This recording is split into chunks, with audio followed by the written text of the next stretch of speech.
the hour, so I guess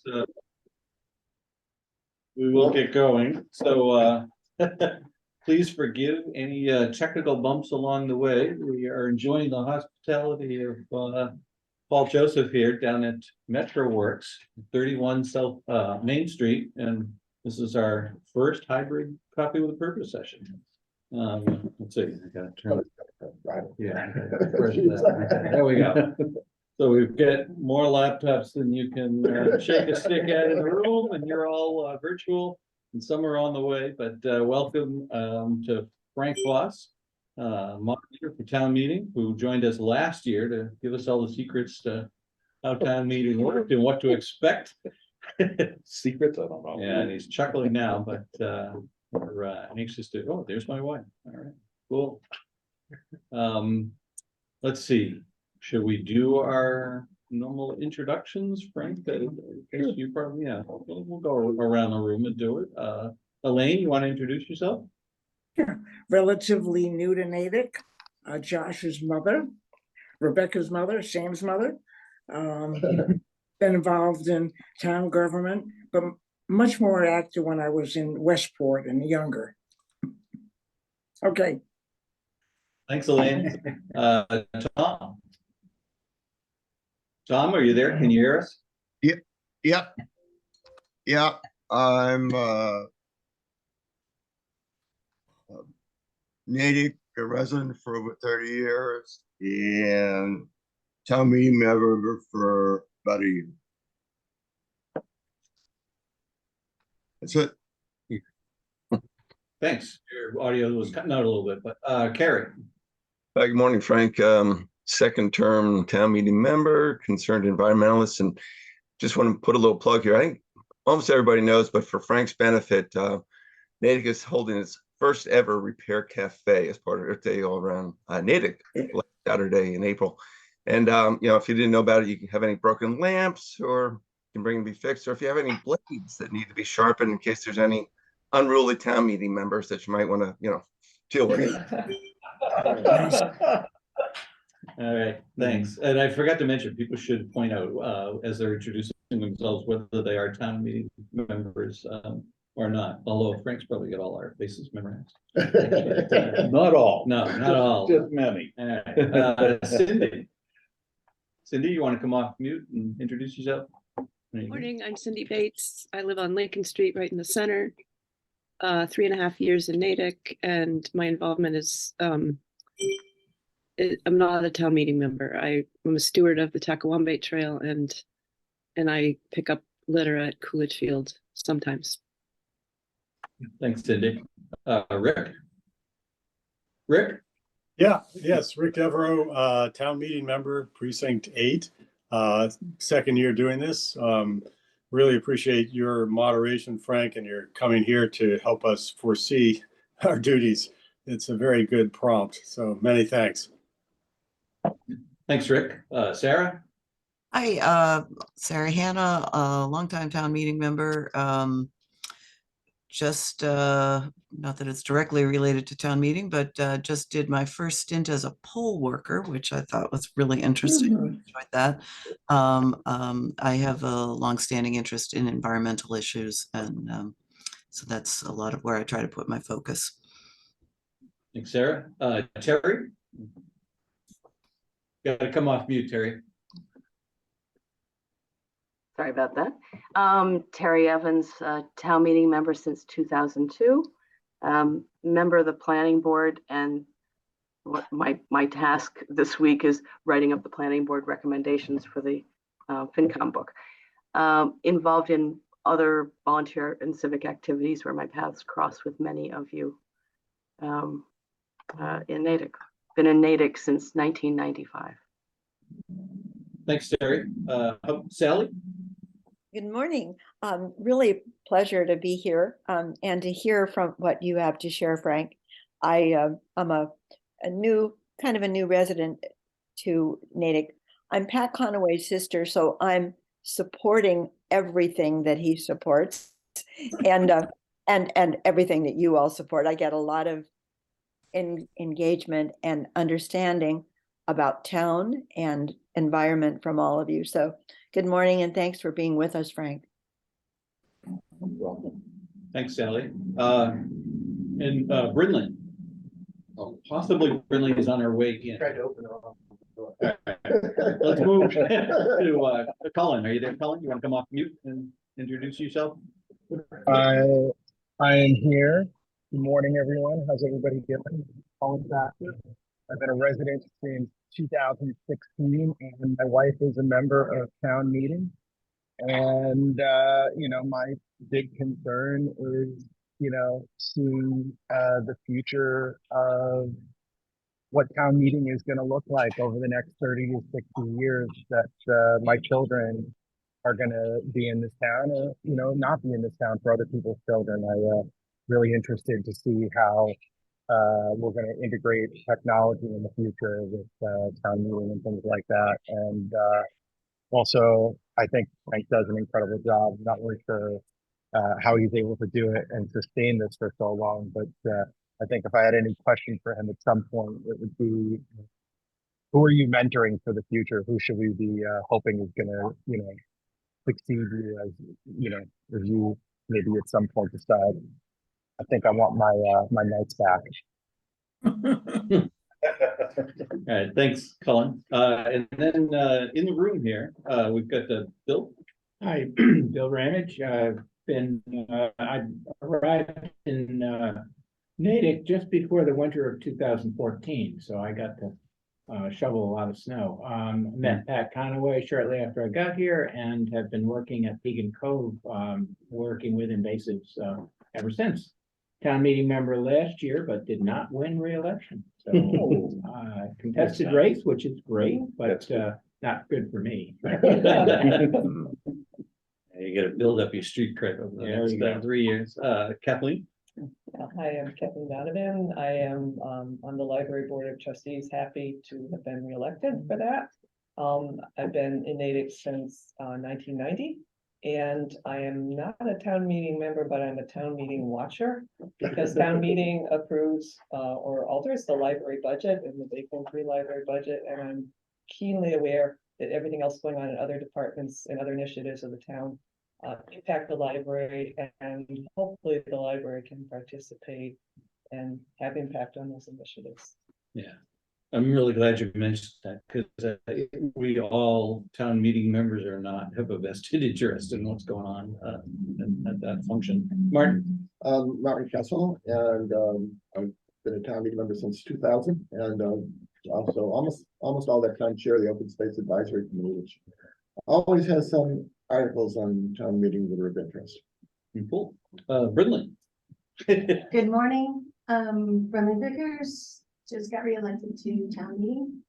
Second time. Excited to be hybrid. Yeah. And Paul, host of our location. And Paul Joseph, select board member, just recently no longer chair. So happy to not be reelected chair. I think I got 20 hours of my week back on that one last week. Exactly. But I'm happy to serve. I'm not currently a town meeting member, but have served in town meeting, and obviously this past year as chair. Cool. And I'm Doug. I moderate this group and help out Sarah on at least some of her environmental work. And volunteer at the church across the common. Doug, if I may, sorry, I forgot to ask. And thank you for this is a great opportunity. I really wanted to make the space available and try to learn how to use the space for other community events as well. Would folks mind if I just took a couple of pictures for proof of concept, as far as what's going on? Fine, to kind of show people how the room is set up. Thank you. I just wanted to ask permission first. Cool. Paul, are you looking for feedback on how it's going? Sure, absolutely. Okay. Yeah, and for our group, I'll also be looking for feedback both from people here and remote, but I'll send out one of my infamous emails. Based on this initial attendance, I'm thinking we need a bigger room and a wider setup. Yeah. We're gonna get warm in the submarine fast, I think. Cindy, you had your hand up? Yeah, I was just gonna say. You need to come on. Brinley can turn off her phone connection. Turn off. That's interesting. You're still joined into the meeting. Yeah. Okay. Is it gone now? Oh, now it's gone. Okay. Took a while. Great. All right. And Frank. Well, I can introduce myself. Yeah. Well, you've already introduced me as Frank Foss Town Moderator. Right. But But what you may not know is that Charlene and I moved into town in '78, just after the big. We in Wellesley, grew up in Wellesley, and moved a long way away.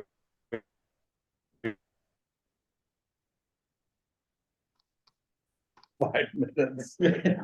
But we moved into Natick. Of course, we had just had our first son, who was 1 year old at the time. And since then, I was involved started with the East School playground with John Ciccarello. That was the first thing I got involved with town politics. Then went on to town meeting, went on to the sewer and water rates with the MWRA. That was a big issue I was involved in. A litany of things from there on. Sat on the finance committee for 12 years, was its chair for 5. And then took a year off. Paul, you're taking a year off in the chair, I hope. And there you go. And then went on to the moderator for the past was it 15 or 16 years. So I guess I've been involved in town politics. I love it.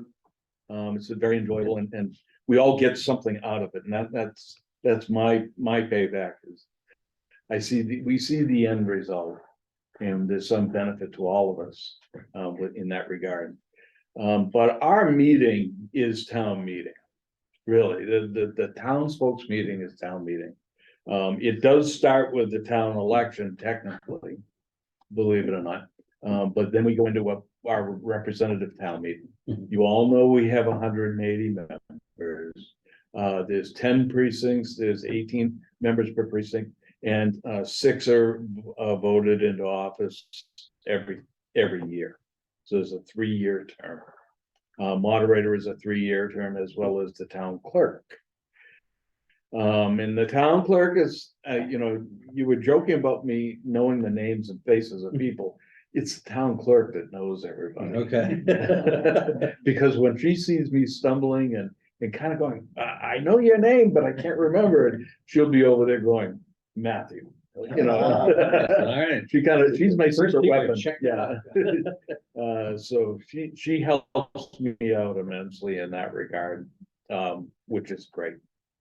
Town meeting, it does have an agenda, just like every other meeting. And that agenda is the warrant. The warrant emanates from the select board. Thank you, Paul. And it is essentially questions that the town needs to answer, generally legislative questions, having to do with appropriating funds, the disposition of real property, and open space issues. All kinds of things come before a town meeting.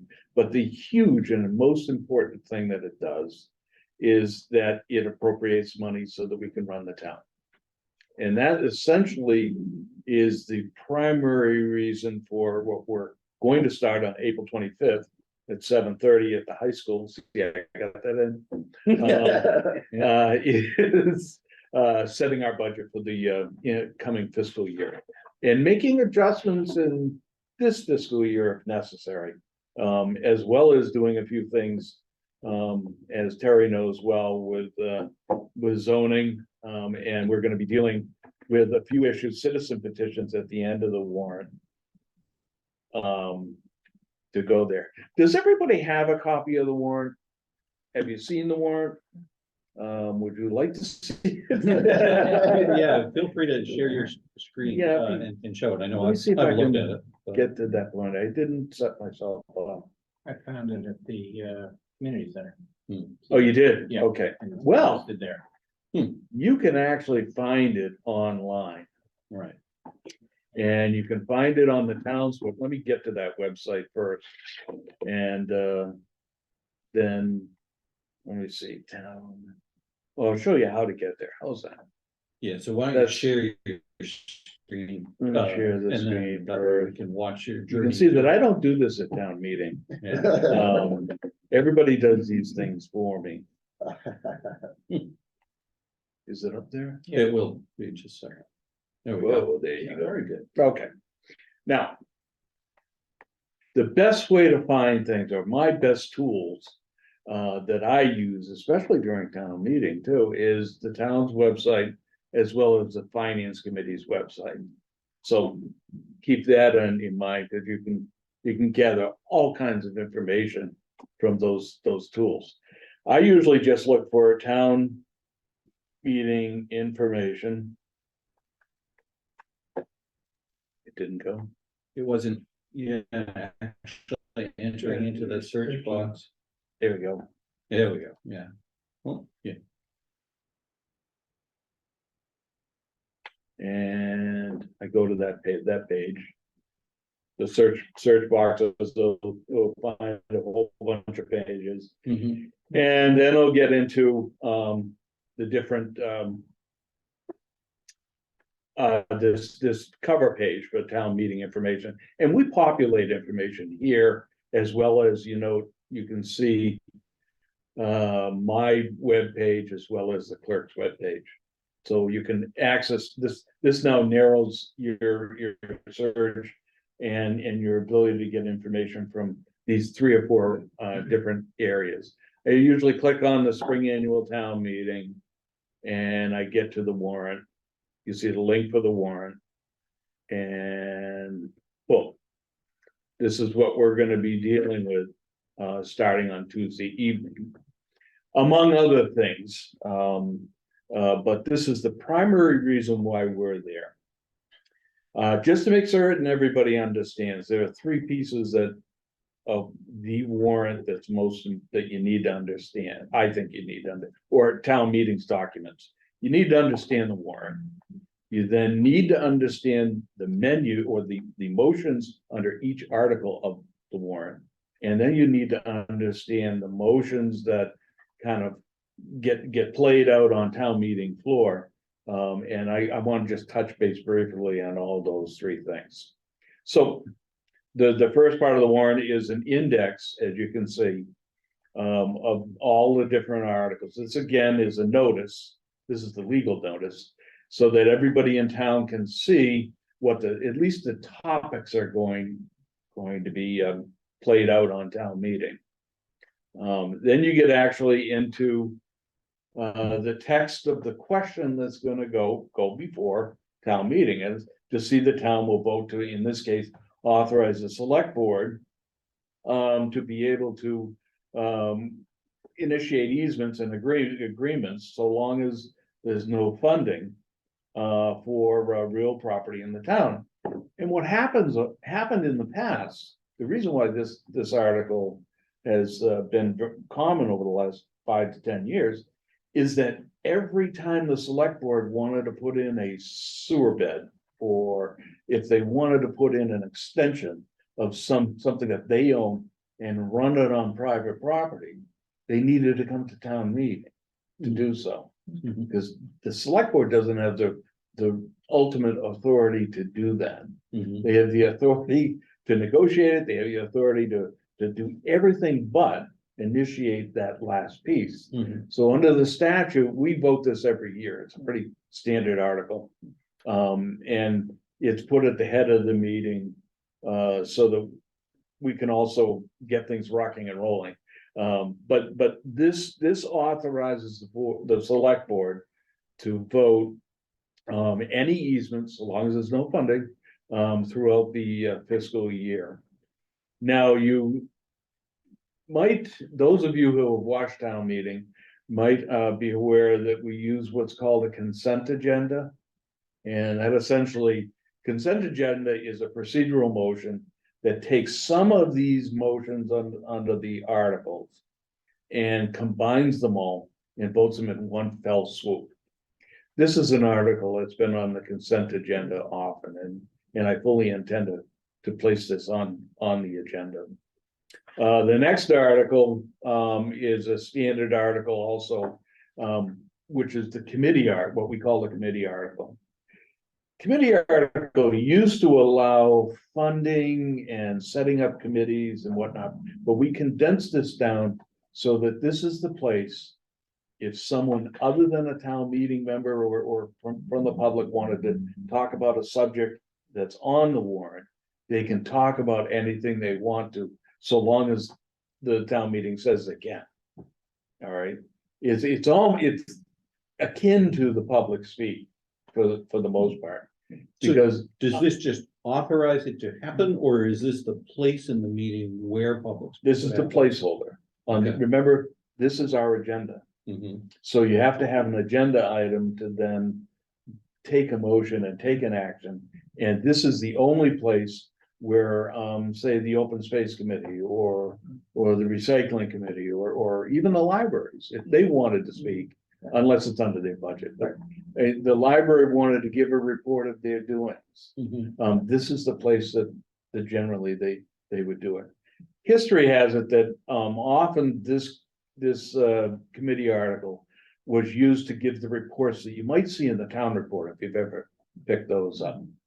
I know back when I lived in Wellesley and I used to go to town meeting with my parents, only because the two of them were town meeting members. And they couldn't get a babysitter. And they stuck the three Foss boys in the back row. But this is where Wellesley didn't have a town report, extensive town report like Natick does. And they had that towns have now. And this is where all of the committees would stand up and say, here's what we did for the last 12 months. So they give their reports. And it is limited to the town offices, boards and committees of the town. And you'll see that there were other reports on the warrant, and they're on there because this is limiting to those three, let's say, buckets of individuals. Frank, Sure, can we back go up? Yep. How do you determine what goes on the consent agenda? Is that something you do? And what's your?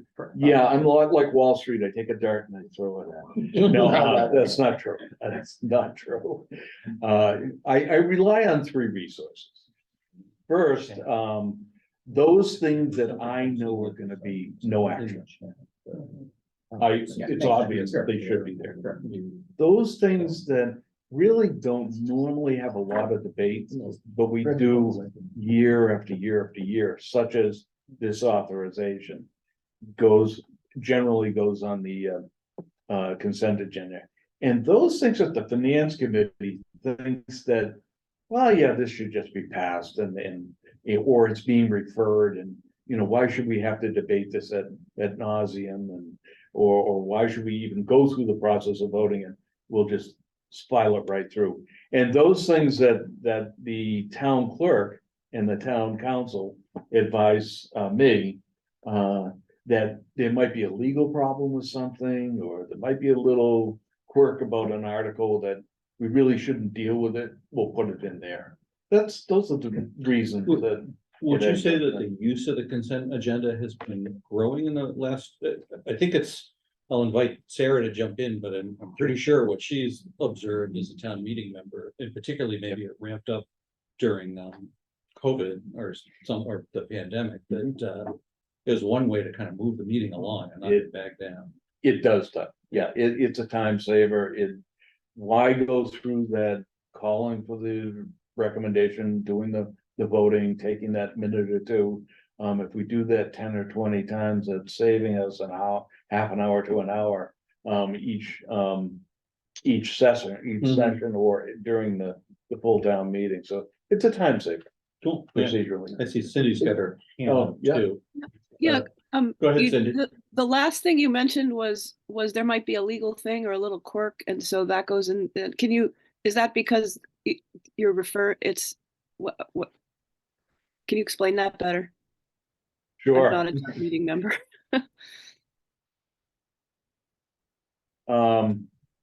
Perfect example is this.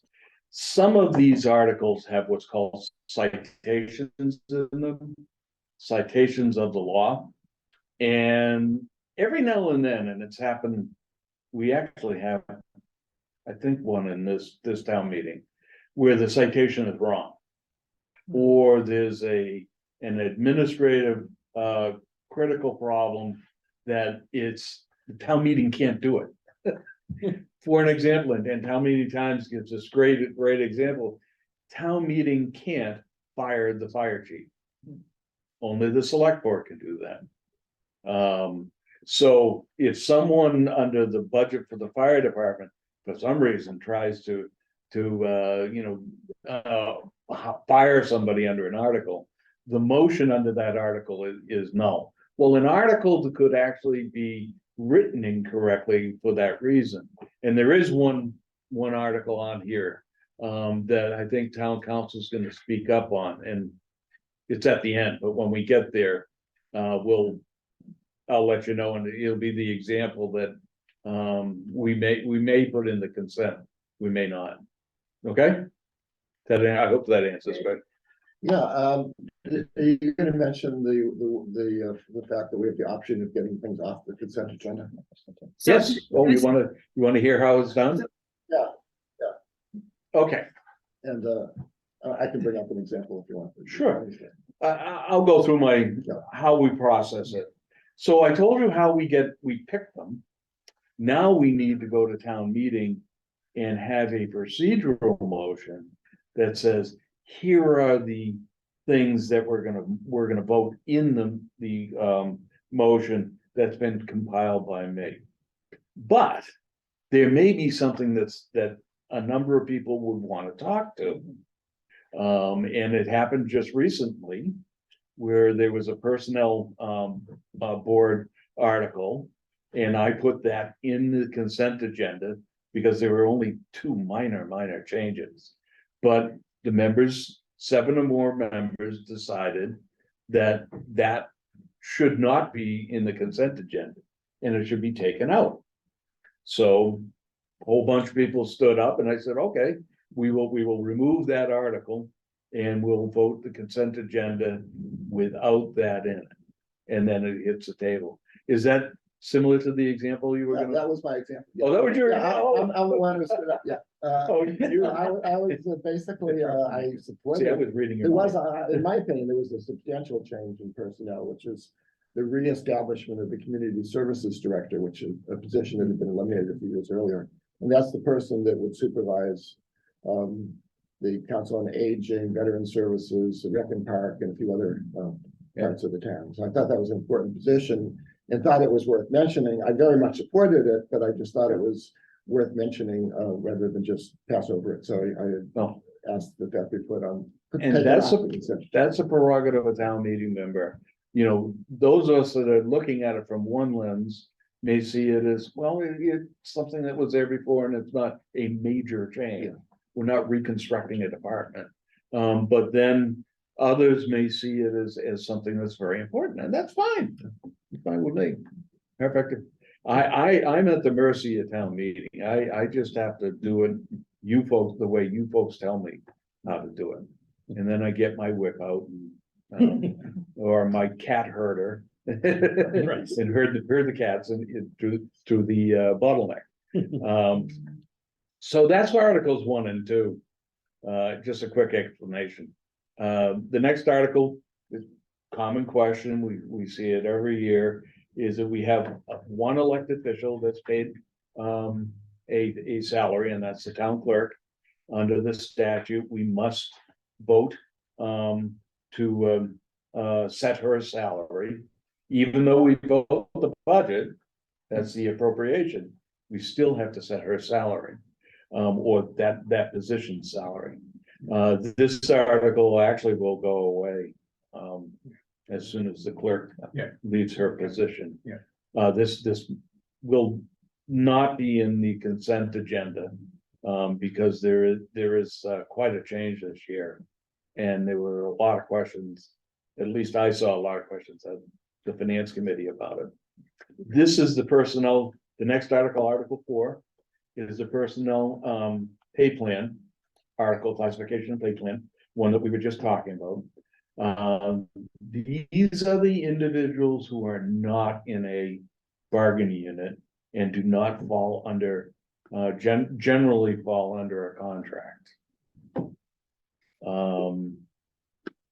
And it's in our bylaws. It's required that that pay plan be in our bylaws, and that forces the town administrator and the select board and all others that hire people or appoint people, that they follow it. This is an article, the next article, Article 5, is a collective bargaining. This is where we actually, town meeting approves the funding for the bargaining, the CBAs, they call them, bargaining agreements, but town meeting does not approve the agreements. The select board has the authority to negotiate and approve the agreements. Technically, the only thing town meeting can do is to raise money for it. So now, there was one instance years ago where the school committee came forward with it was a very generous agreement, and town meeting said, no, go back and we're not gonna fund it. That's the only one I think we've ever said no to, that I remember. That was some years ago. You might remember Article 6 is for a specific purpose for the police sergeants and lieutenants. We made them, took many of the officers off civil service. This does the same thing. Now that their agreement has been codified and agreed to, or ratified is the word. We need to do this for them too, so that there's some equity across all of the police department for the hiring practices. Let's see, this is a biggie. This is our budget. We call it is called the omnibus budget article. Believe it or not, back when I first started, we used to vote many of the departments separately. Now, just think of voting the public works, and then the police and the fire and everything. Each one had its own article, and it was laborious. But we were wise that we did the discussion taken as a whole. But this now takes all of the budgets, all the sub budgets, and all the groups like we used to, and allows the budgets to be appropriated or approved. And at the same time, for the first time in many years, we're including the libraries. Is there a reason for that, or? Save time. Save time. Yeah. Okay, yeah. Yeah, and we've been trying to find more best practices, and this is one of them that the town administrator really needs. It's that person's budget. Yeah. And the select board have basically agreed that this is a good practice. And we will move forward. Now, that's only operating budgets. That does not include the capital, and we'll get to that in a minute. Are you gonna, as part of your discussion, kind of talk about, walk us through kind of how you have a motion and then an amendment to the motion and so forth?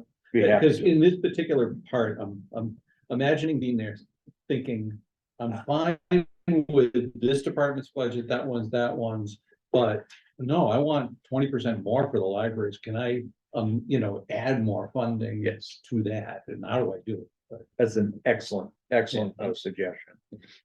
This again, now, this is all the whole town's budget, operating budgets put together in one article, and technically could be one motion.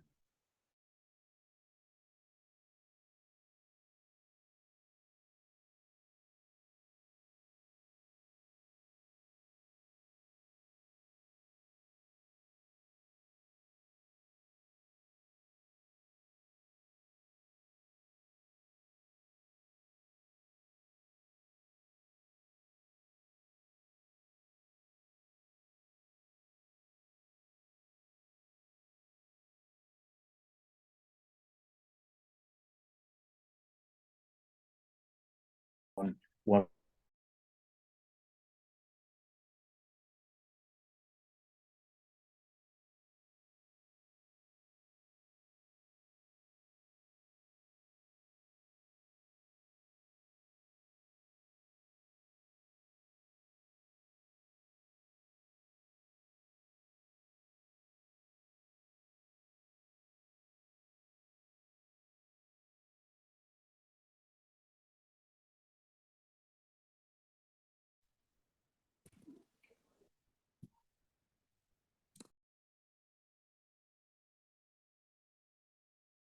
How about that? Now Can we you hear should- now? All right, Terry. Just giving Thanks, us the Terry. thumbs up. Thank you. Okay, so we're gonna take $100,000 out of the library budget and we're gonna move it over to the public works. You can do that under this budget, once a motion is on the floor, to do so. So what we have is a motion that would be presented, and generally it's the two people that are on the stage that are finance committee and town meeting members. They make the recommendation and then put the first motion on the floor. At that time, all motions or anything that's within this article can be modified if you wish. Mhm. So let's say we've got this one big motion for the whole budget, the $160 million of the budget, and you want to move that $100,000, you can present to me, the town clerk, and town council 48 hours in advance what you intend to do. If you stand up at the floor, or on the floor, I have two options. One, to say you haven't followed the rules. No, you're not gonna do that. Or to say, let's postpone consideration of this article, so the 48 hours passes. Okay. And that's my first move. Mhm. Or I think that's the most appropriate move in my opinion. So yes, you can make those changes as such. There's another thing that I did years ago, that we had this omnibus budget, and Fred Connolly, our former town administrator, had said, okay, we're gonna have one motion. And I was on the finance committee, and I said, no, I want to separate each subset of the budget. I want to have the public safety, I want to vote that. I want to have the schools, I want to vote that separately, and so on and so forth. And give the opportunity for someone, if they wish, to move money from one subset or sub-budget to another. Mhm. Paul Connolly at that time was the moderator, and he looked at me and said, thanks a lot. So I moved division, and then that's the motion that I called. And then separated the motion as it was presented into pieces. Mhm. So you can do that also. Okay. So if someone doesn't like the way the motion is presented, you can do a couple of things. You can separate it, or you can dissect it through division. Or you can amend it Mhm. by moving pieces around. Okay. Frank, Both, I warn you, please, give us all warning. For two reasons, and let me just finish it before there's two reasons why I really stress that, is that one, we need to check it to make certain that Mhm. it's done correctly, Mhm. and legally. And two, town meeting members should be appraised of the action that's coming before them. Because how many times have we had an amendment from the floor and people start to get riled up more so in the zoning articles? Well, no, the planning board didn't hear this. They have no idea. Would that change their recommendation? Maybe. Mhm. The FinCom didn't hear this. Maybe this financial article should be reviewed again. Mhm. Haven't done that for a while, but we have done it in the past. So that's why I stress this. the example you used Mm. kept the total the same Yes, by moving. yes, Can you add and change the total, or would that be out of order? please don't. No, I know, I'm not You can under most motions. Now, if you look at this motion here.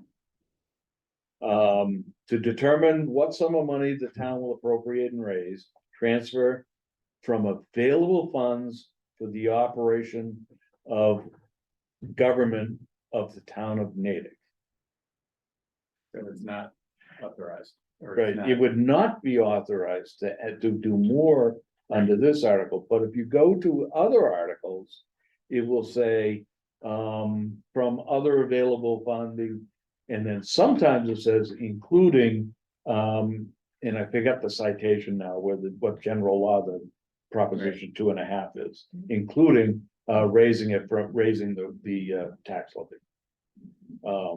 Through proposition 2.5. So it has to be within the scope of the article. That can be done, but it can be done under some.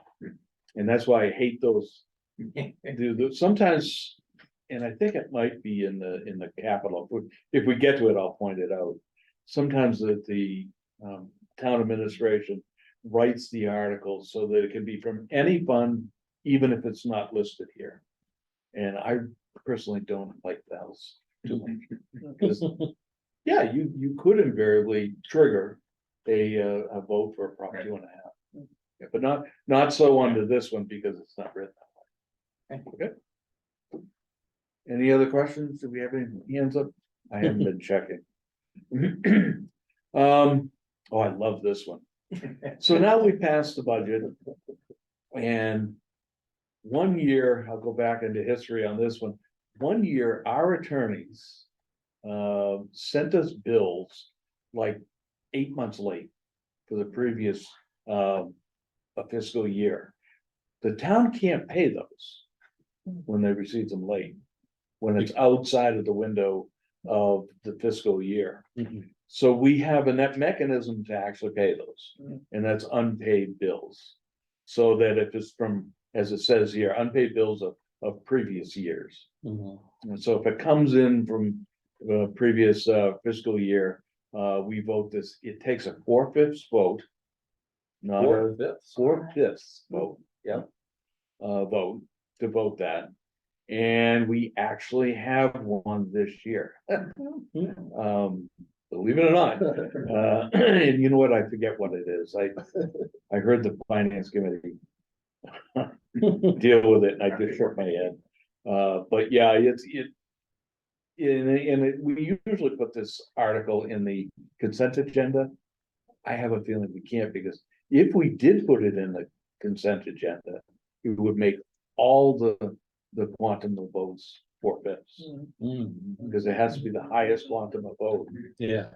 In the I haven't heard of that. I'm struggling with the word 2/3 versus majority versus 4/5 quantum. It's Okay. in the statute. Just those three: majority, 2/3, 4/5, or are there other that you need for other unique things? I can't remember any of them. Oh, actually, we have one in our bylaws. I shouldn't say this. I'm gonna get myself in trouble. If you wanted a roll call vote, No. it takes a 1/3.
Yeah, it just might be the connection for my laptop. Okay, now Terry says it's okay.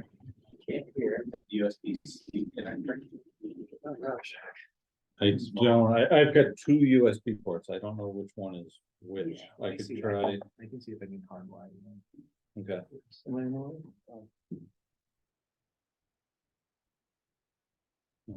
Can they not hear us now? How about now? Can you guys hear? Cindy's going Yeah. thumbs up, so. Okay. Okay, Yeah. thank you. Yeah, no, I've just dropped the entire meeting. It's like my internet connection. Yeah, it's a budget laptop. What can I say? You want me to proceed while you're doing that, or? Oh, it's your back, right? Yeah. Hey, Jen, I'm glad you put LOL in there, Dan. Hey, we have some laughs around here. You know what? I wish it was, man, because Then you get the task. Yeah. Oh, well, Love, yeah. I'm gonna move on. Yeah. Article 9 is something that we have on here often. It's for transferring some bonds that may have been let's say initiated, and there are funds that are left over. We do a sewer project, and they bonded it out for $5 million, and it came in at $4.8 million. There's now $200,000 set in that account. The only authority that can move that $200,000 is town meeting. Or the DOR, but the town meeting in town, that's the only ones that can do it. That's where we do this. Now, sometimes we have bonding, this is Article 10 now. We have bonding that we don't use. And the fiduciary people look at that and say, gee, you've got all these bonding things floating out there. And you know, your rating, your AAA rating could be in jeopardy if all of a sudden the town decided to go out and borrow all that money. So take those off the books. And that will allow you to one, borrow money for other purposes, and it's more reasonable, and it doesn't clutter up your accounting and your credit rating. So it's as though if we in our credit cards had, you know, huge amounts of credit, and we, you know, use it sparingly or whatever, I actually have one card that they said, are you gonna use this? Yeah. It's like, I'm sorry, you No, go. I was gonna say, so might that include the authorizations for restoring the dam as part of that unused money? You could. Or, so Yes. that may be an issue at this meeting or not? I'm only kidding. It could, that appropriation could be rescinded under this article. Okay. Yes, someone could move that.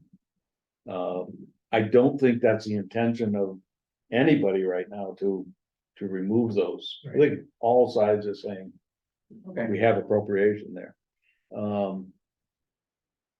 But that's the purpose of Article 10. Article 11 is revolving funds. Everybody know what a revolving fund is? Libraries have it? Yeah. And you have it for? We have it, but we had it for fines, we get fines now, but we have it for meeting space rentals. And what is it then for? It's a separate account. Yeah. Where fees for rentals. Yeah. Of meetings, the fees go into that account. Sometimes the accounts are limited in what they can be spent for, and generally it's for the purpose for which they were collected. Okay. We have taxi service at the community senior center. And there are fees that are collected for that, and whatever is collected goes into that. Okay. Our sewer and water is a huge revolving fund. Golf course is a revolving fund. So in for that purpose and out. And it goes out to that purpose, Yeah, right? okay. We used to commingle a lot of fees like that.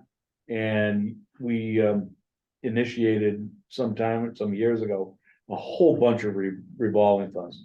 Once initiated, once in your bylaws, you don't have to reinitiate it anymore like we used to. All you need to do is change, if there's a change in the revolving fund, you have to revote it.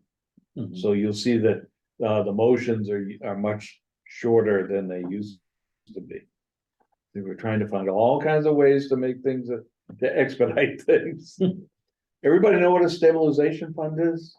Let's explain it. A stabilization fund is a savings account. Okay. Simply put, it's where you're parking money, either for a very specific purpose, a broad purpose, or for any other reason you want.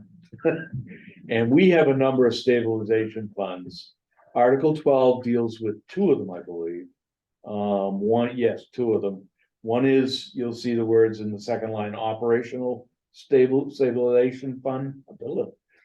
And that's the fund that was the savings account that the select board took money from when the pandemic hit. And these were the $1 million or $2 million per year, and filled the hole in the revenues that we did not receive by virtue of using the stabilization fund. I believe their intention is, and you can speak to the policy if you want, but the policy is that they're gonna load that money back in, so that we still have that safety net, that savings account.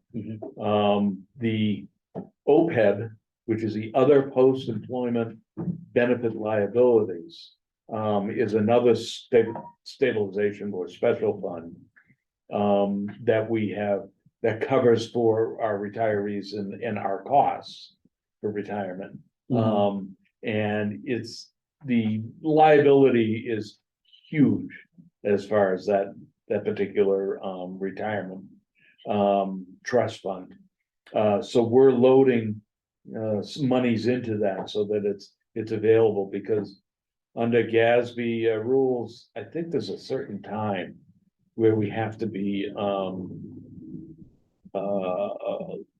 let's say on par with what the fund is supposed to pay out. Right now, it's in the take side, the negative side. So the folks in finance can explain that much better than I can. It's a vague point in the future that nobody seems to understand. the And they keep exact- moving, they keep moving Yeah. that goal line It's like too. social security. Yeah. I was just gonna say, it's like, Yeah. social security.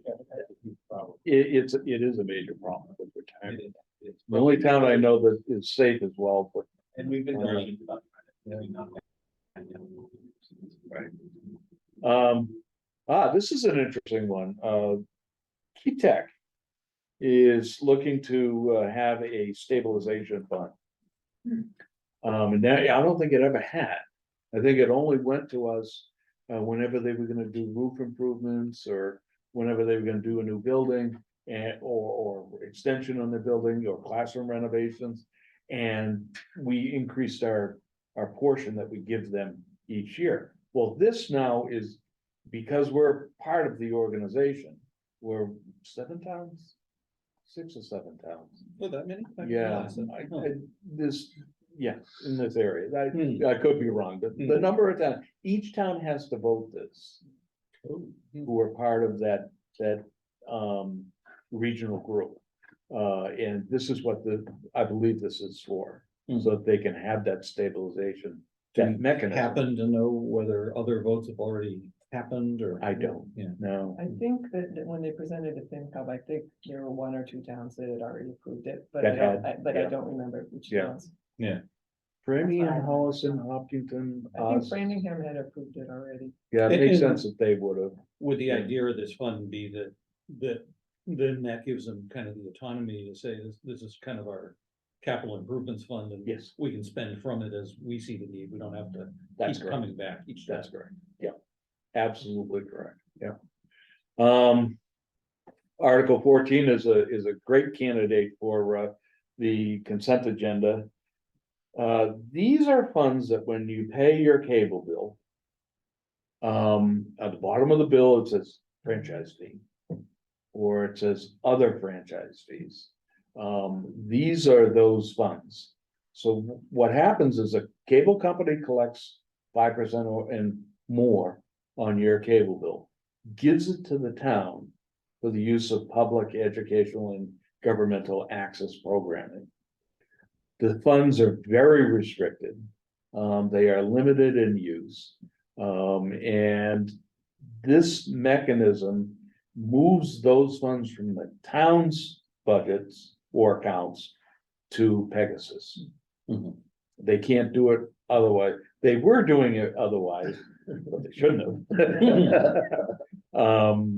Because once it's in the town's accounts, there needs to be an appropriation of some sort. So that's what that's for. And it likely will be in the consent agenda. Here's a capital. I don't have a capital motion. I wish I did.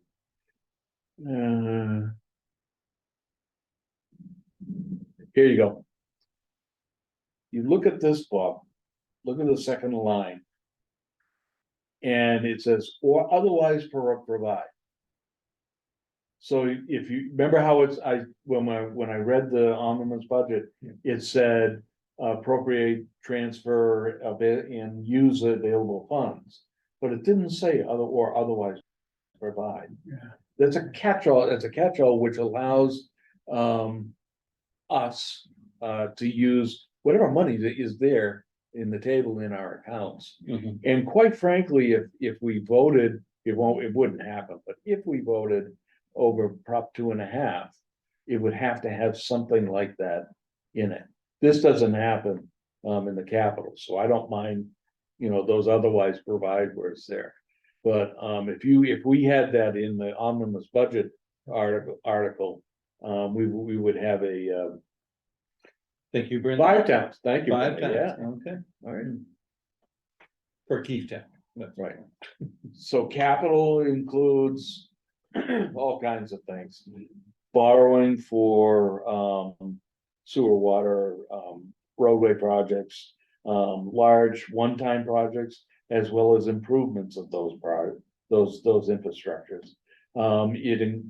This also includes sewer and water, which would be borrowed and spent from the sewer and water revolving fund monies. Anything that's not an operational cost will or reoccurring cost would be appropriated under these articles. And I think they have a litany of things that are gonna happen this year. And there is if you really want to be astounded at what the town has planned, there is a 20-year plan, Paul, capital plan? Yes, That you folks or the town has worked on, the town is working long term. for sure. which is required under the charter. And it's amazing the projects that they have, all lined up, queued up, ready to go. Even all the water. And it's a lot, it's a huge number. If we did everything in that capital plan. So I think they're doing a good job at pulling them. I know the select board has heard a lot about, improving our roads. This is where those kinds of things are done too. We have a couple of plans or options under state law where we can give dispensation to taxpayers who fit into certain limitations for abatements or rebates or discounts on their tax bills. The clause 17D and clause 41C have been around for a long time, but we have to set these certain limits or certain limits to them when it's available to change or when we want to change it. And these two articles do that. I do not remember what the criteria are or what they're asking for, but this is the mechanism in which they would do that there. Interestingly enough, this is a good point to stop and point something out. If you go, did it change? You go to the Finance Committee website, and you go to, I think it's under this. Yeah. If you go to their website and hit FinCom meetings and you have a question with regards to. I don't want to pick that one. I was gonna pick that one. Oh, we will talk about that. Well, one of these articles. And you want to see what the motion might be under Article 8. This is where everything is at this point in the processing. You click on the agenda. You go to, oh God, they don't have it. Have some other articles. Yeah, let's go to one of the zoning bylaws. Establish a gateway zoning. Behind that, you'll find a bunch of links that show the information that was provided to the FinCom, the motion that was at that particular point in time being presented to them. And in this case, a map of what they saw. And I guess they're putting together a supplemental, well, that's a supplemental narrative, from the last fall. But what I wanted to point out is you could go even deeper if you have questions about it. Maybe my computer will open it. Sometime today. If No? it's the PDF. Oh, sometimes did what's it going on. open up this? Yeah, there it is. You can get to, see, I'm talking, so keep everything rolling. Double click. I might have too much opened here. Might actually get to the motion that you might see or will likely see at town meeting. So you, Frank, you're sharing your browser, the Oh. browser as opposed to your desktop. Oh. So people Oh, right, can't see the document oh, that you you're can't see it? Yeah. Should I do that? Yeah, if you change what you're sharing, so stop sharing and then you can reshare. I got you. Stop sharing. Right. And you want to go back to shares? And then you'll see the document there. You can either share your desktop or just go to the Is that document. the PDF expert? Yeah. Yes. All right, that's what I wanted to show you. What's behind that on that link that I clicked is this document, which is was the proposed motion that was before the finance committee. So you can actually see exactly what is going to be proposed when it gets to town meeting, and some of the language changes. I'm not gonna go into it. Terry can do that, and I'm 10 times better than I can ever do it. I would not do it justice, but I wanted to at least show you how you could get to this certain information under warrant articles. Now, I want to stress once again, this is only the motion that was available when the finance committee heard it. It's very, very possible that a motion will be further changed before it even gets printed and put in the book. Because the planning board might find something that needs to be changed. A sponsor could say, oh no, I wanted to propose something different. And all that happens hopefully 48 hours before town meeting, or it will happen and be presented to us, all of us, 48 hours before we take it up on town meeting floor. There you go. Thanks, Paul. The instant tutorial. So I'm gonna head back to Safari. Yes. Yes, that's where I was. Yeah, I can get rid of that screen. So that's where I got the information from on the finance committee. I'm backing out now. This is the agenda, and this is the web page and the place where you can find all those things. I did put that in the chat. The thing comment. Yeah. Yeah. Yeah. Yeah, and I think that was one of the links that I. That was included one in of the links meeting that- invitation Yep. too. Yeah. Yep. Excellent. Did someone have a question? Yeah, Terry? Terry. Just to say that the item that you showed was actually a very good example of the fact that there was an updated motion that was presented to the FinCom last Tuesday, that will be updated in due course. So if you go to look at something early on or very, check back to make sure that it hasn't changed, but it should be posted there. But in this particular instance, I happen to know that there's been at least a stylistic revision, formatting revision. Excellent. Great example. By mistake, I did something right.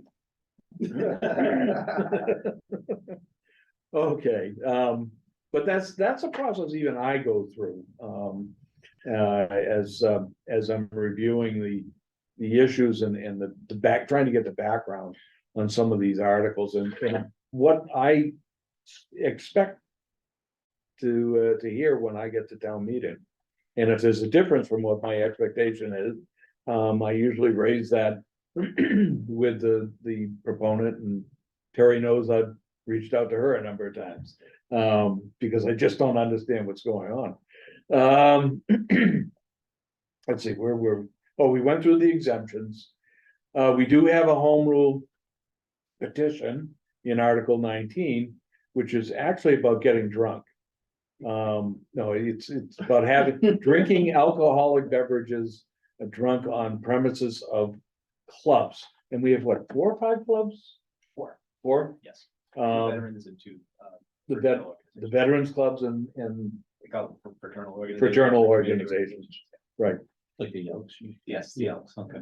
And without getting into the details, if you want to know the details, you have an expert sitting right over my shoulder. I can offer them in 30 seconds. And we have a question too of what defines a club, so. Okay, why don't you work this one, Paul? Sure. So it's governed actually by Mass General Law. So there's a special category of alcohol license for clubs, and that's basically a private organization, and they do designate between veterans organizations. I think they call them social organizations. I forget what the actual terminology is, but it is governed in Mass General Law. So we adopted that as one of the categories of alcohol licenses that we've adopted in town. And so for this particular article, essentially what we're doing is undoing the home rule petition that had passed about 20 years ago, which, like some of the ones that I had presented at town meeting last year, is sort of Natick saving Natick from Natick. Yeah, we thought we were doing well 20 years ago, but what happened was we required these clubs to, when they were using their facilities for non-member events, that we required them to allocate all of the dollars generated from alcohol sales to nonprofits in the community, which on the surface sounds fine, but it became a reporting challenge, an accounting challenge for these shrinking, leadership clubs. That these clubs over the years have shrunk in membership and also, frankly, financial needs. So we felt it was important to give them, they are nonprofits as well, but the opportunity to use their sales for internal operations as well. So we're basically taking out the one line that requires them. Frankly, it was a reporting burden for them, and what we found more often than not, the select board didn't do anything with it. I think the idea at the time was to put constraints on how many events and the types of events the clubs would have. But the truth is, over the years, they've shown that they've been contributing to the community in a vast number of ways. So we just felt it was unnecessary at this stage. I think Cullen asked a follow-up question. Do clubs have to be nonprofit to? I believe so by state definition, yes. Okay. There are guidelines based on their type of corporation. Can I ask? Hmm. As we're going through this, usually when we do this every year, we talk about what we think is going to be controversial and cause conversation. We're not seeing this as one of those, right? I would doubt it. Yeah.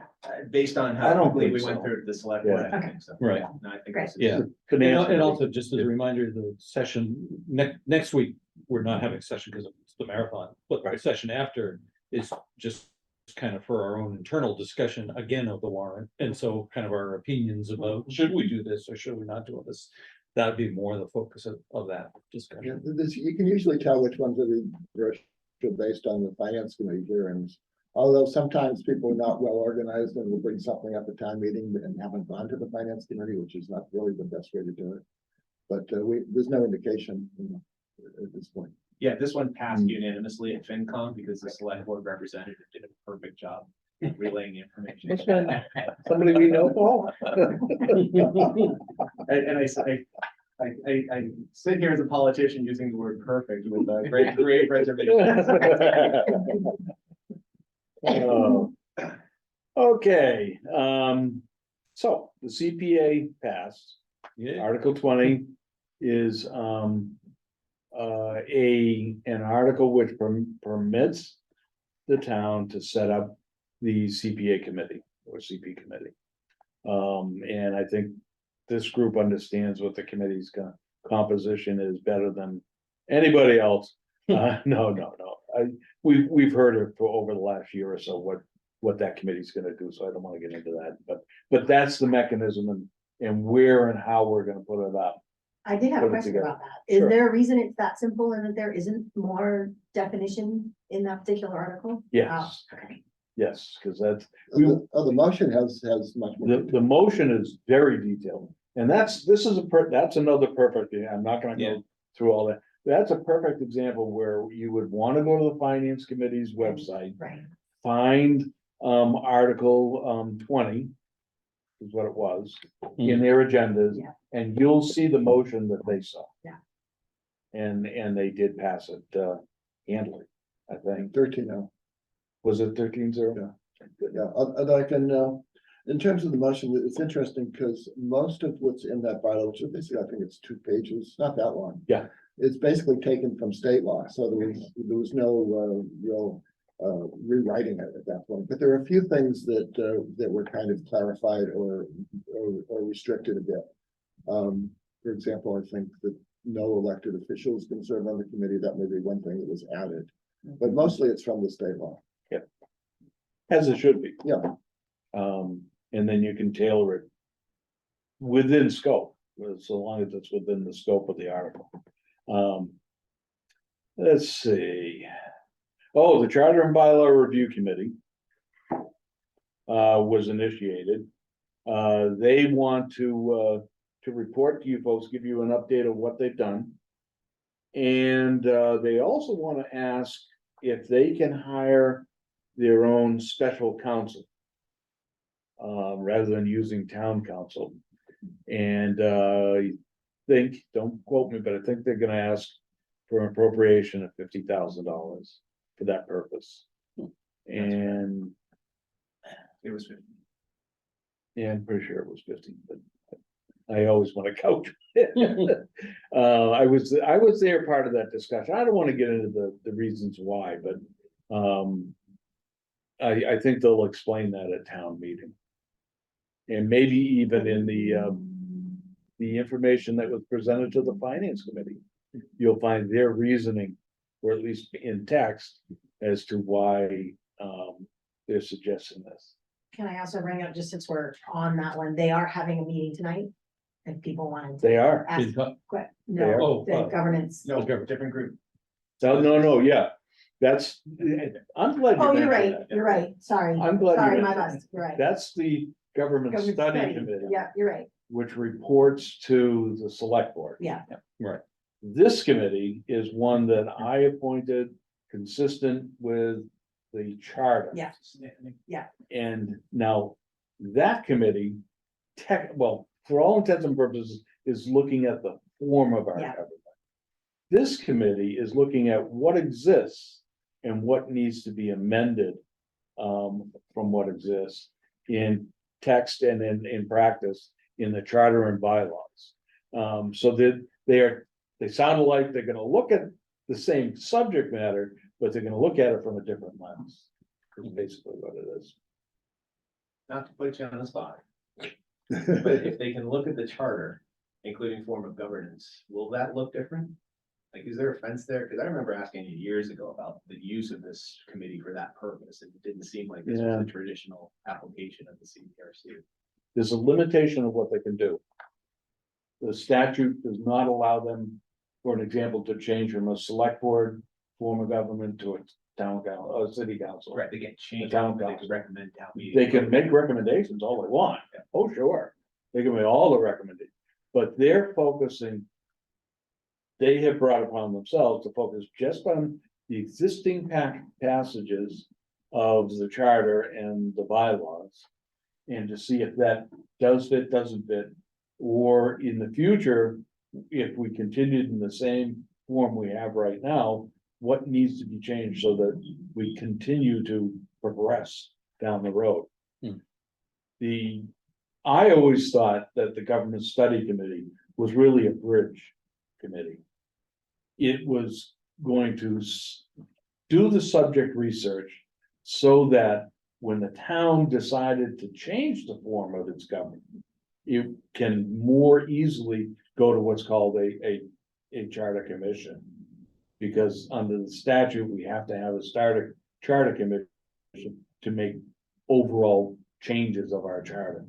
We can make individual amendments to the charter, but we can't make major changes like changing the select board to a city council.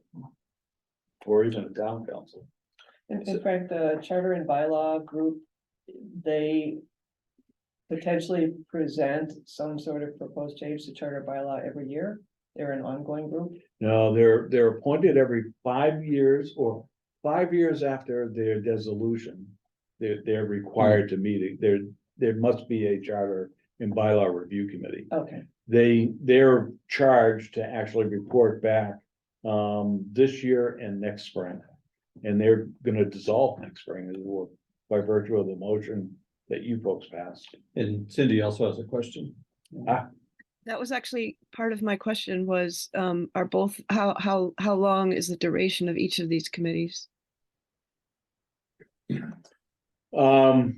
don't know, how long is the, We're in overtime with the. Right, yeah. The select board appointed one, which was supposed to be a year, which Yeah. we had a lot of spirited conversation on a year and 4 months ago. Okay. So the hope is that the town governance study committee will wrap up the work with their consultants and have a final report drafted within the next couple of months. That is the group actually convening at Morris Institute Library tonight. They're actually doing some outreach to the community as well, so you might get more of a specific update from them.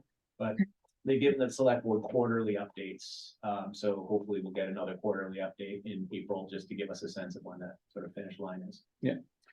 Also, And then- just, oh, go ahead, Cindy. I was just gonna say the charter and, I can't see the word anymore, but that committee is wrapping up. Because it was a 5-year committee, is that what you said? That No. one. no, what I said was the Charter and Bylaw Review Committee needs to be appointed 5 years after the dissolution of the previous Charter and Bylaw Review Committee. I may not have said that. Okay, I misheard His it. term is set by town meeting, which in the motion for a town meeting was that it needs to dissolve a year from this spring. Okay. Cool. Thank you. I just want to take note of the time. It's Yeah. 10:20. Do you have a hard stop at 10:30? I don't. We often wrap up somewhere around there, although I just noticed the other day, Common Street, whose Zoom account we use, sponsors or describes this as from 9 to 11 every day. Well, then. So we got a whole half hour. Yeah, it'd be great to get through this. I can Yeah, go, it would. I can go through this real quickly. But Yeah, no, I just, this is what happens when I do the town meeting primer show yeah. with the town administrator. Mhm. We always block off an hour, but it takes 2. Yeah. And then we do wordsmith or Mhm. show cutting. Some hits Deb. Frank, somebody's- Deb, Hi, did you Deb. want to say something? yeah, I was wondering about the hybrid town meeting. I know I need one. Hybrid. Oh, you want to know how to do it or? Yeah, if Frank is gonna do one. I sent them email earlier. Sorry. Yeah, I got your email. Sorry to interrupt. And-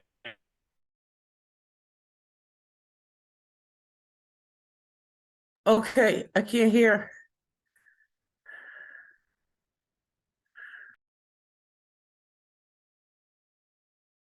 I can't hear.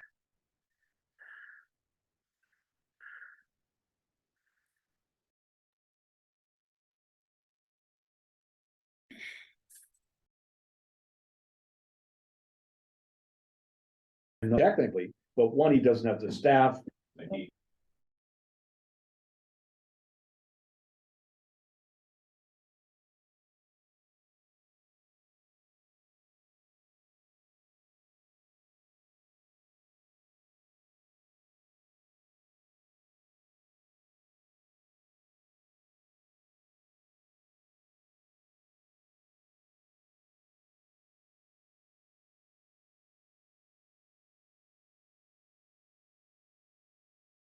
It turns 4 next month.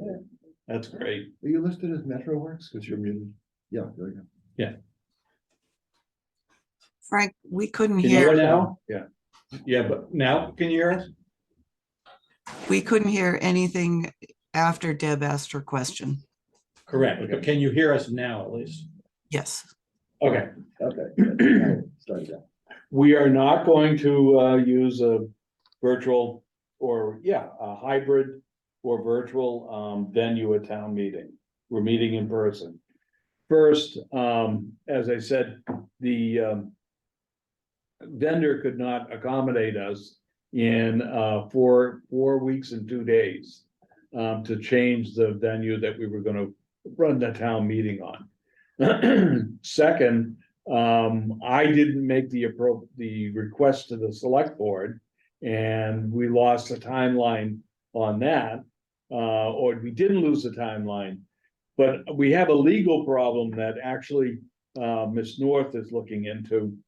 And I don't want to get into the details. It's complex, but it's basically I ruled that we could go back to in-person. Now I would have to make a ruling that we have to go back to virtual or hybrid, and it would be counter to what not only what I had ruled before, as far as safety, what the Board of Health is saying, and what the state and the WHO is saying about the pandemic going away. All the pandemic statistics are going less or going away, but yet everybody wants to use this legislation, which was based on being able to meet safely or unsafe. You could use it if it was unsafe. They're going in the other direction.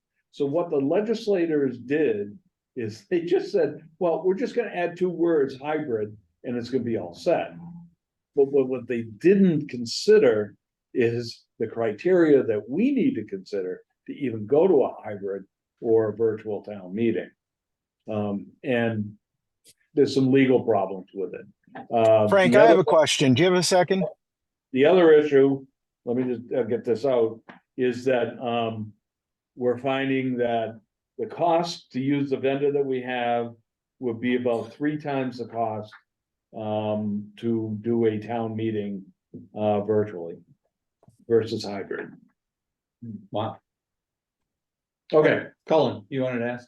Yeah, 3 times the cost. What is that cost? You can tell me that in the long form answer. And what I'm reading from the legislature and a lot of articles is, yes, the pandemic is gone. We're in an endemic now. That's how it's being talked about.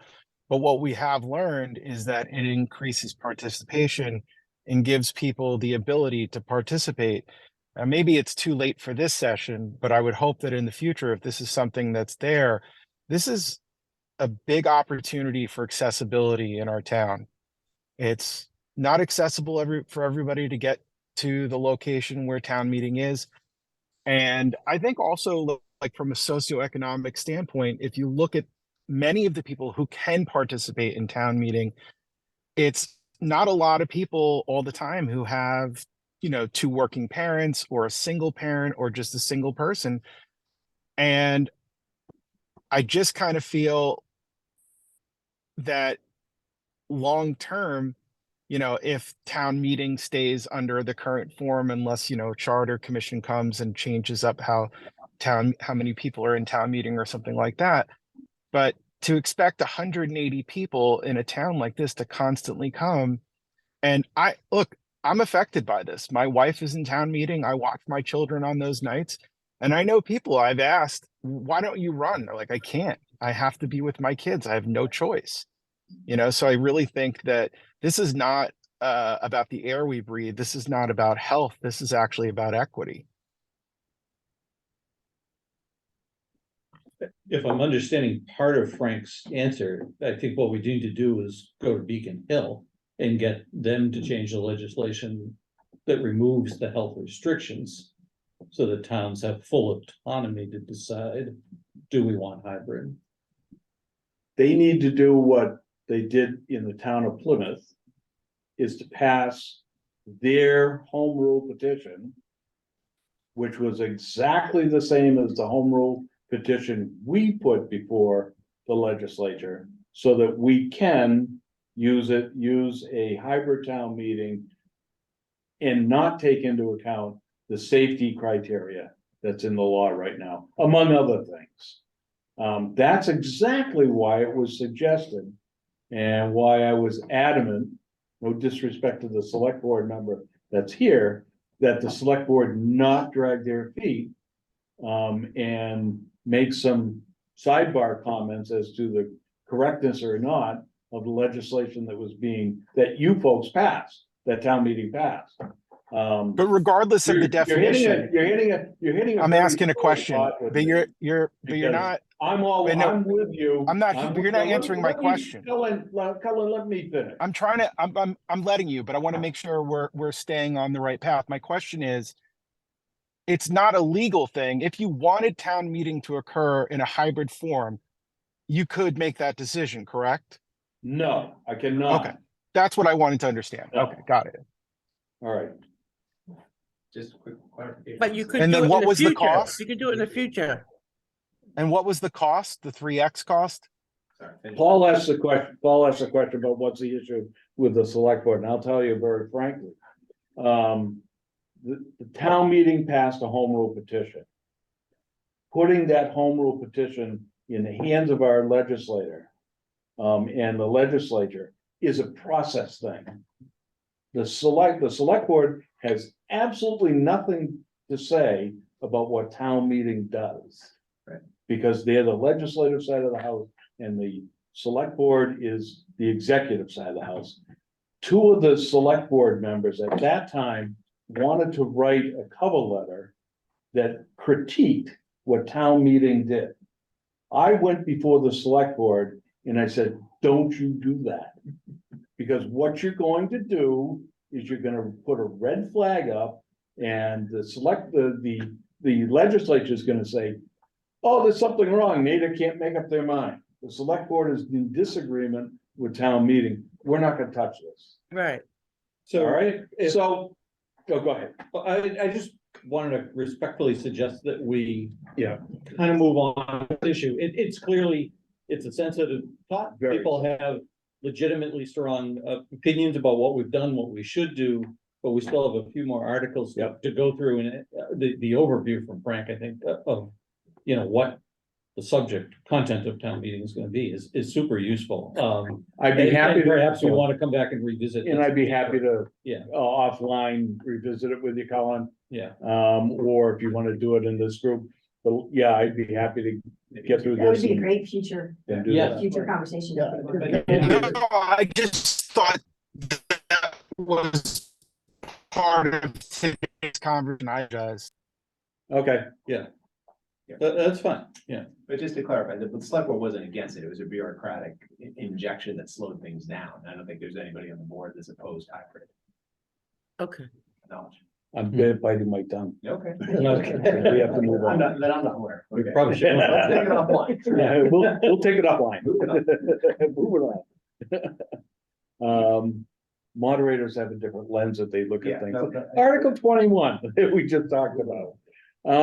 Article 22, I looked at this, I didn't hear the hearing on this. And it looks like these are two pieces of property that we own, the town owns. And the select board wants to sell them, convey them. This is on, Yes. I think they were zero, parcels, yeah. one little sliver, Yeah. next to another parcel. And then there's a pretty good sized parcel that's next, that 4 Pine Ridge. So all this is doing is the select board is asking town meeting, would you allow us to convey this sell, transfer or whatever, these pieces of property to someone else or some other entity? And they have to do that. Was it in tax title and that's, we got it, you know? I think so. I think that's the case. And these are a couple of examples of like landlocked, they're parcel locked, so Yeah. they're not commercially viable. It's sort of this, we've got a few of these awkward parcels that are just kind of, we're trying to clean up. Years ago, we went through a cleaning Yeah. of our tax title properties and I think a couple of one of them certainly looks like something that is just a sliver of a piece of property. And Article 23 is one I know nothing about. And I can say that right up front. It's to actually amend the stormwater erosion control bylaw. Is this something we do on a schedule basis? Well, we have a plan for stormwater control. I remember that because I remember them coming before the public works coming before the finance committee to ask for funds to get a consultant that would write up the bylaw as well as a plan. I think And I this might have been discussed by FinCom the same night some of the dam articles were being discussed. So I listened and it sounded like the bulk of it was changing the size of the construction projects to which some of the ordinance would apply. But Okay, yeah. I wish I knew more about it, I don't. So it's a perfect example of go to the FinCom's website, Yeah, and you may very well get the proponent's explanation on that one. These are, the next few articles Terry can answer better than I. But articles 24, 25, 26, and 27 are, I think, all the zoning articles. 28 is zoning, and 29 is a citizen, 29 is a zoning, and 30 is and 31 are citizen petitions. They're all zoning. And without getting into these specifics, do you want to breeze through these, Terry? Since you're the pro at it? I will do it very, very briefly, and happy to follow up with anybody offline. Article 24, establishing the Center Gateway zoning district. For those of you who were town meeting members, you'll recall that this was brought forth at the fall town meeting. There were a few designations of uses that had been garbled.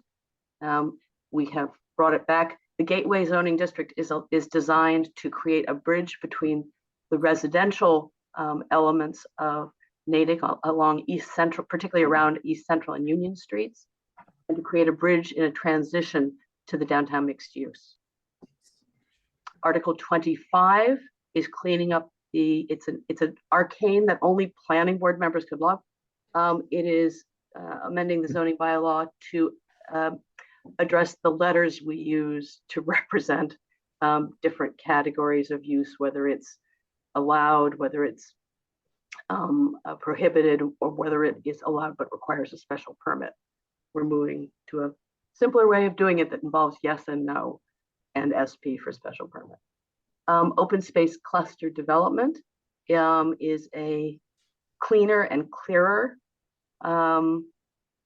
cluster bylaw, an open space cluster bylaw, as I know Martin knows well, is designed to promote the creation and preservation of coherent open space while promoting housing, smaller scale housing development in this case. Article 27 is a revision of the inclusionary housing bylaw. Sorry, was that? Oh, yeah. Oh, thank you. Oh, and by the way, Article 26 is the reason that we had a moratorium put in place. It was to expire December 1st. But the changes in Article 26 resolve that. Article 27 really is a cleanup article. We had several issues related to a mandate on mitigation for development that would help increase the amount of affordable housing that Natick has. Articles 28 and 29 are kind of sibling articles. There are changes being made around the northeast intersection of Speen Street and the north side of Route 9, where largely where MathWorks is now, to create a zoning and a model for corporate campuses as a way of making that kind of business and industrial area function more efficiently. The Article 28 is actually changing the zoning, some of what happens in that zoning district. Article 29 is the map that shows those changes. How's that? Good. Good. Yeah. So Go ahead. can I ask a quick Yes, question? yeah, before- go ahead. So are we, this is one of my things, are we anticipating any of these to be high traffic articles? And can you come back on the 24th when we have our conversations? Are you able to come back on the 24th when we talk about? I will look at double check my probably, but I will double check my calendar. And sorry, are any of them high? Will they be discussed? Yeah. Ad nauseum? At town meeting? Are we expecting? They will, because Right. one of the things despite our best efforts to try to make these things as simple as possible, the challenge with zoning articles, and I'll say up front, is that when you want to do one thing, it affects about 47 parts of the zoning bylaw, maybe a few fewer, and that is one of the reasons, the precision that is required in the bylaw and the number of different elements throughout the bylaw that affect kind of intensity and lot size and everything else under the sun. So I can try to come back on the 24th. Again, I'll check and I can let you guys know. But I apologize in advance because they by their nature often have more moving parts than we might wish. So we want to try to make things as clear as possible so that everyone can understand what's going on. Thank you, Terry. And remember, if there's any amendments on all those articles or questions, you can please get the information to us early on it. And if you hear of anything, let us know. Sometimes we all hear the night before, and I'm sure Terry's been presented with things the night before too. And it's very hard to work through those issues when you hear something at 5 o'clock in the afternoon, all of a sudden you've got town meeting at 7:30 that night. It happens. Can I just briefly on that point, just to say, and Frank, I will talk with you offline, but we will probably be requesting a certain order of when articles get taken. Some of the articles get taken up because things happen in one article that will affect the next article and so forth. And so there's actually a very precise sequence. We can't control what order things are put in when the select board organizes them. So occasionally we have to shuffle to make things coherent. And I was going to add to that. I was going to reach out to you and Andy. We had set dates on times that we do zoning, rather than have it be, run. And we need to set a date and warn everybody when, let everybody know when we're going to be doing these things. And that way we can also start them early in the evening.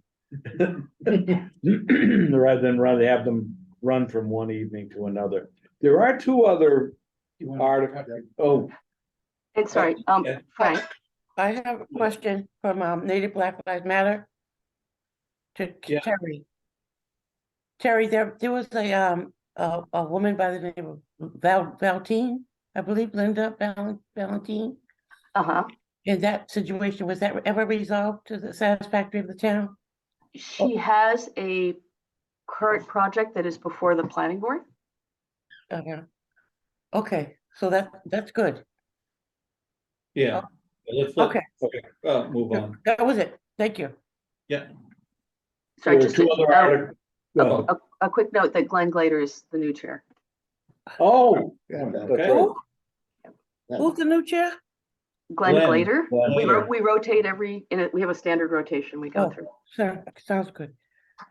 I just proved that I don't watch every planning board meeting. Thank you, Terry. There are two zoning articles which are a citizen petition. It's my understanding that Article 30 is going to be a request for no action or referral. And I think that was before the Finance Committee the other night. Article 31 is an interesting issue. And this article I don't believe was heard by you, Terry, the planning board. It has not been heard, and actually in accordance with Mass General laws, it cannot be heard by town meeting. If it is not heard by the planning board, we have yet to receive, I believe, a referral from the select board. Don't say that it can't be heard. No. What can't happen is they can't take it up. They can't act on it other than no action. Yes. Okay. Yes. Yeah, it does have to go to the floor because it's on the warrant. No, well, oh, what town bylaws say? I'm only looking at the section that says that, that restricts what town meeting can do with zoning articles. That's a piece of it, but let me just close this loop. Article 31 was inappropriately processed. Meaning to say, the conditions that are precedent, and those are the words that town meeting time uses. The conditions that are precedent for it to be heard and acted on by town meeting were not met. So since they were not met, the only thing town meeting can do is to pass or take no action on Article 31. Whether it's appropriate or not is totally, out of our hands, or we don't know because it wasn't heard by the planning board or went through a hearing at the finance committee. I think they didn't show up at the finance committee or the proponents. So those two will likely go in the consent agenda. We are going to have a long and laborious, but no, I'm not going to say that. A long evening when it comes to the town seal. Which is Article 32. You folks all know about that. You've probably seen the data and all the information. And then we're going to have even a longer evening because there are articles or questions with regards to the South Natick Dam, Charles River Dam. And there's three things that are happening here. Article 33 is to hear a report or hear and discuss the final report by the Charles River Dam Advisory Committee by a group of individuals. Citizens have asked for it to be heard and to discuss. The third Article 34, and that's all they're going to do under 33. That's all they can do. Under 34, then this asks the town to take an action to request a select board to take an action. I won't go into the specifics of that, but I think you're going to see a wonderful memo that clarifies what town meeting can do and can't do, and what authority it has to tell the select board to do something. Other than I can't say. You can say. Thank you. Go pound sand. We'll also take that offline. Yeah, we'll definitely take it offline. And then the Article 35 is a question to form a committee, which is there's all kinds of issues with the way it's written and the way it's formed. Because this is a vote of town meeting that's actually authorizing the select board to form a committee, it would require a 2/3 vote, not a majority vote. So I don't know what this proponent is going to do. I've spoken with him a couple times. I've tried to not talk him out of doing it, but just tell him the realities of what this would entail and what our general practices are. Yeah. And this is, I think he's a newbie on town meeting, newer person on town meeting. Yeah, a longtime resident, but yeah, these articles lead to kind of a general question I have, and you don't necessarily need to answer it now because I know we need to get through this. Sure. But there have been numerous examples, I think, of people having confusion about what is the select board's province versus town meeting's province, and possibly other major arms of the town, like school committee versus select board and town meeting. And I don't know what the answer is. I'm really looking forward to getting our communications director to one of our meetings and talk about that. But I'd be interested in your perspective at some point of kind of how much town meeting time is taken educating people about that's our job or that isn't our job, Yeah, I would love to have that session, and I do an orientation, which touches upon that's one of my notes that I hit on, is that we have an executive board, which is really the CEOs of the town, the select board, and we have a board of directors, or a legislative group, the shareholders, as in the townspeople, which is town meeting in our government. They are the legislative body. And our charter makes that very clear. But it doesn't make clear when the lines are blurred, because the two have to work together. And it's almost like the state. It's not like particularly like the state, but if you ever work in state government as I did, the executive powers are very, very distinct and refined. And the powers of the Senate and the House are very, very refined and defined. But the two have to work together. And it's what gets gray, and I think anyone in government will tell you, that's the part that's hard to understand and to kind of put the pieces together. Because for an example, Martin's Open Space Committee, there's always an argument, well, they're appointed by the select board. They're not a committee of the town. They're a committee that's within the town. But the only ones can make a committee of the town is town meeting. By virtue of its bylaws and whatnot. So what authority does that make? What people have argued is the Open Space Committee, and I don't mean this in derogatory in any way, trying to use you as an example, they only advise the select board.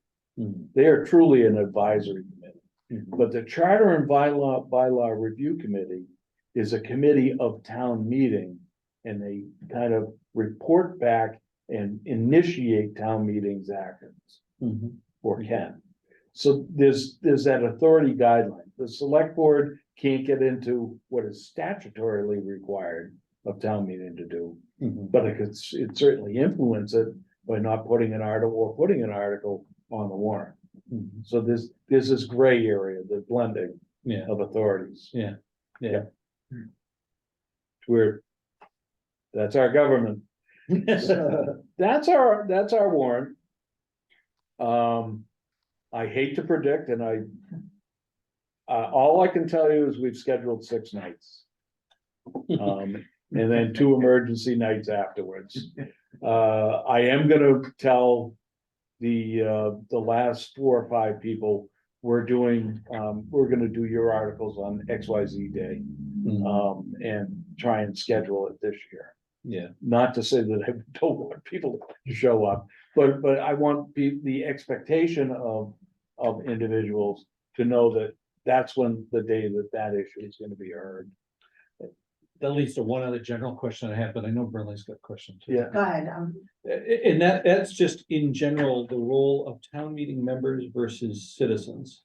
So, I know there's an order of precedence of like who gets to speak and when they get to speak. And I know last town meeting when we had a damn article, there were, 8 zillion residents who wanted to speak. Right.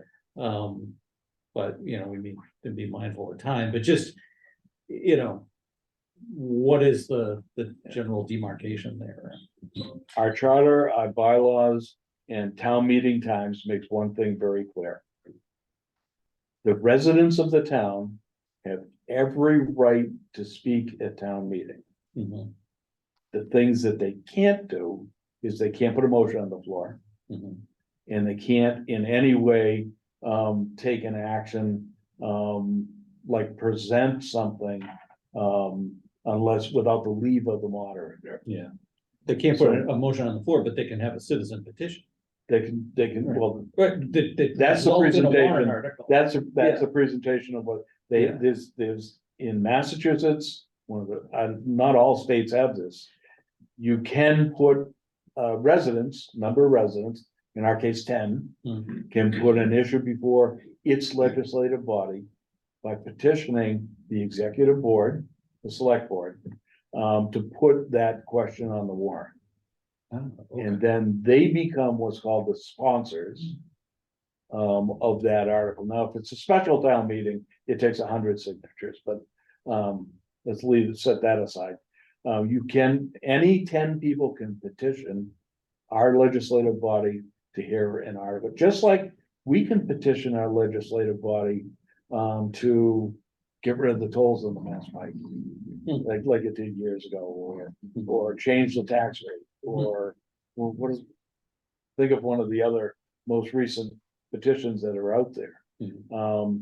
Though these are the things, that's Massachusetts, that's ingrained in our law, our constitution, state constitution. Cool. Yeah. Thank you. Goodman? I just was wondering if prior to 2 weeks from now, Yeah. we could have our little list of what we think already, so that I can make sure I'm really prepared to, in case we have people show up for this meeting that can answer some questions. And my guess is 24 through 35 and 8 are the biggest. Is that, are there more? Are there other ones that you think are also gonna be big ones to be extra special prepared for? It was a good point, because the 24th is Yeah, just the night before town meeting Right. begins. Yeah, let me,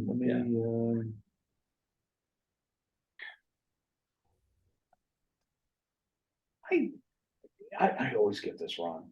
I don't think there's gonna be anything else that's gonna be, that will take up a lot of time until we get to the zoning. To the zoning. Yeah. So we don't think the COLA stuff is gonna be an issue, or I would hopefully doubt not, it. right? That's I all would- gonna, yeah, I don't think so either. I would doubt that. No. Okay. No, I don't know of any, anything that's unusual in the capital budget. Sometimes that takes time. Okay. So you might, if you look at that, I missed that finance committee meeting. I would, without looking at it, I would say no at this point. But then again. I know, I'm This is knocking on- Natick's I'm town knocking on meeting. wood when I'm saying that, of course, but.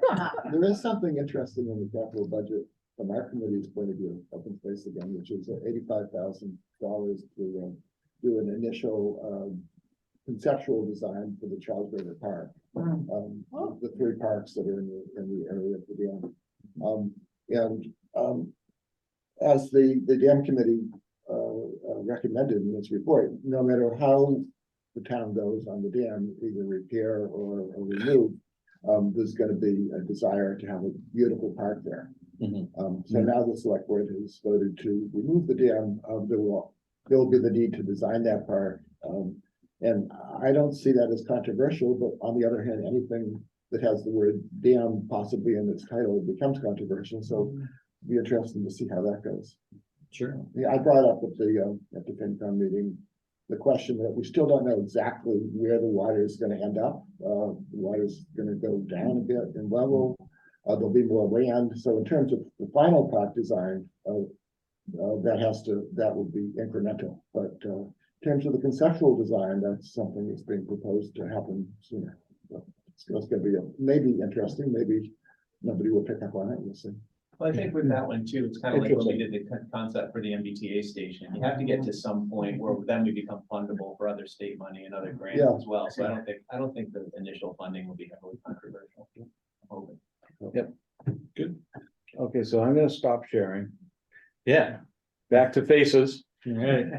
Well, I want to thank you, Frank, for coming. I think we have now set a new record for the lengthiest coffee with a purpose meeting. Go figure, it's town meeting related. It was great. We loved it. Yeah. It's all important. Come again and again. Right, yeah, incredibly informative, great discussion, and for Coffee with a Purpose, folks, I will be following up to get your feedback on how the hybrid position went. Paul has offered the space for kind of Coffee with a Purpose meetings going forward. I'm not sure we necessarily want to, immediately move to that model. We'll probably give it a little bit of thought, maybe based on people's feedback. Maybe we need to tweak things. I apologize for my notebook losing the connection several times, but as has been alluded to, next week, no Coffee with a Purpose. Go out and watch the marathon. We'll hope for good weather. And then the following Monday, which is the night or the morning before town meeting starts, we'll take up the warrant articles again. More on kind of an internal view, which ones are going to be controversial, how we feel about them. And our May schedule is completely open at this point. So if folks have suggested speakers, and particularly if they can assist me with lining up those speakers. Paul, actually, I'll talk to you. Numerous times we've been looking to get, or thinking it would be great to have our communications director. I apologize for misremembering his name, but you might have more clout getting him. So maybe if you wouldn't mind reaching out, so maybe to have him on. He walks by this place every day getting his coffee. Oh, yeah. Get the hook out. All right, with that, I guess we'll wrap it up. Have a great day and week, everyone. Take care, all. One and all. Frank. Putting this down. Thank you. Or did you already?